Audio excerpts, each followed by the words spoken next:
πάρει ο κόσμος με τις πέτρες.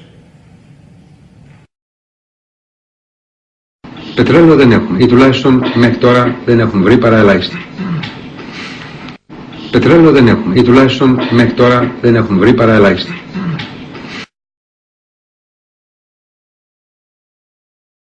Θα μας πάρει ο κόσμος με τις πέτρες. Και ανακοινώνω σήμερα από τη Θεσσαλονίκη ότι η Ελλάδα ξεκινά έρευνες πετρελαίου και φυσικού αερίου στο Ιόνιο και στη Νότια Κρήτη, και η απόφαση αυτή, η σχετική προκήρυξη, υπογράφεται άμεσα.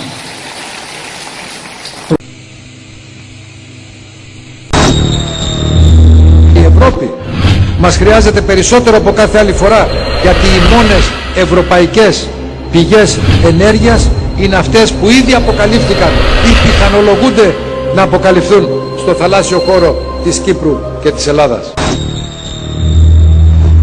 This is the new measure of time.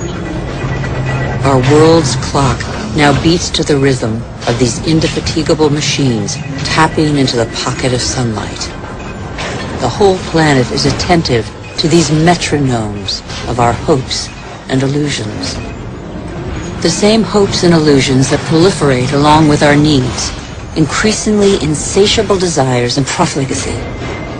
We know that the end of cheap oil is imminent, but we refuse to believe it.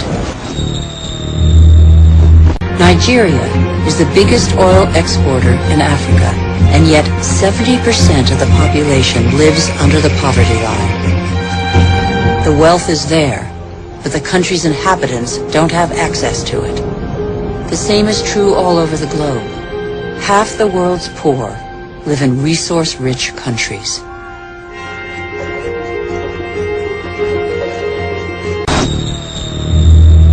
Οι μόνες ευρωπαϊκές πηγές ενέργειας είναι αυτές που ήδη αποκαλύφθηκαν ή πιθανολογούνται να αποκαλυφθούν στο θαλάσσιο χώρο της Κύπρου και της Ελλάδας. Οι μόνες ευρωπαϊκές πηγές ενέργειας, οι μόνες. We economic hitmen worked in many different ways, but probably the most typical way was that we would identify a country, like a third world country, that had resources that our corporations want, such as oil, and then we would arrange a huge loan to that country from an organization like the World Bank, but most of the money would go directly to some U.S. construction company or other contractor, such as a Bechtel or a Halliburton. And those companies then would build huge infrastructure projects in this third world country, like power plants, industrial parks, ports. When Charles T. Maine had a contract with the government, my job was to inflate the need as high as I could, make the loan as big as I could, and this was, in essence, a policy. But the whole country would be stuck holding a huge debt, a debt so large that it couldn't possibly repay it. So at some point, we economic hitmen would go back to that country and say, look, you can't repay your loan, so do us a favor. Vote with us on the next critical United Nations vote, or send troops in support of ours to someplace in the world like Iraq, or, most importantly, sell your oil to us real cheap, or your labor pool, or some other resource that we want. And of course, the other interesting thing is, the money, we didn't even have to get the money that we loaned the countries. We got it through the World Bank. We'd set up an organization that was there to provide the money to do this. So we didn't need to provide it. Our own government, the United States government, didn't have to provide it, except we provide some to the World Bank. So we didn't even have to put up the money. And in that way, we've managed in the last 30 or 40 years to build the world's first truly global empire. And we've done it primarily without the military, primarily through economic hitmen.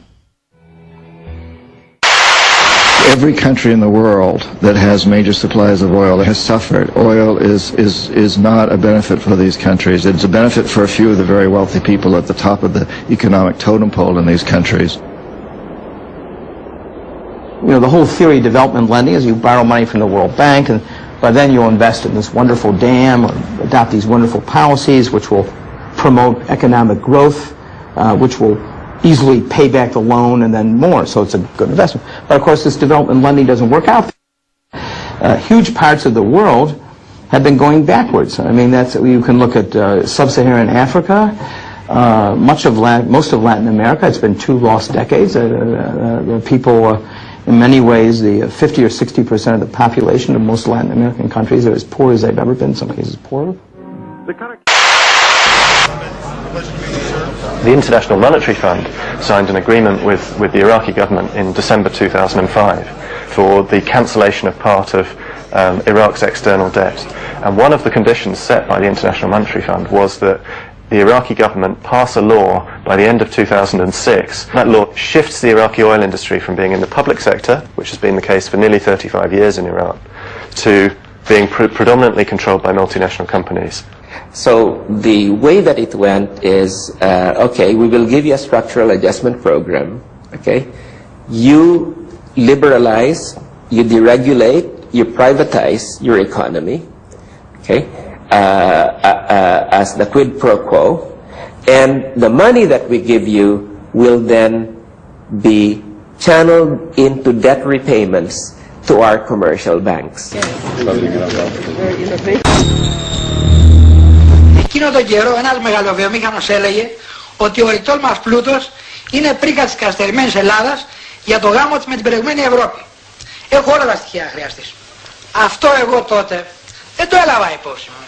Γιατί σκέφτηκα και είπα, τι πάει να κάνει αυτός, πάει να τα βάλει με το κράτος. Πού να ξέρω όμως ότι κράτος στην ουσία είναι αυτός. Όχι μόνο το ορυκτό μας πλούτο δώσαμε πρίκα στην ΕΟΚ, κυρίως στην ΕΟΚ, αλλά